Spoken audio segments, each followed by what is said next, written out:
ધારીમાં છોટા હાથી ગાડીમાં અકસ્માતે આગ લાગવાની ઘટના ઘટવાથી અફડાતફડી મચી ગઈ। ધારીમાં છોટા હાથીમાં આઈસ્ક્રીમ પાર્લરની ગાડીમાં આગ લાગવાની ઘટના ઘટી હતી।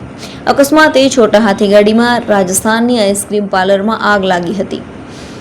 ધારીની અજંતા સોસાયટી નજીક આઈસ્ક્રીમ પાર્લરમાં આગ લાગી હતી। છોટા હાથી ગાડીમાં અકસ્માતે આગની ઘટનાથી અફરાતફરી મચી ગઈ હતી।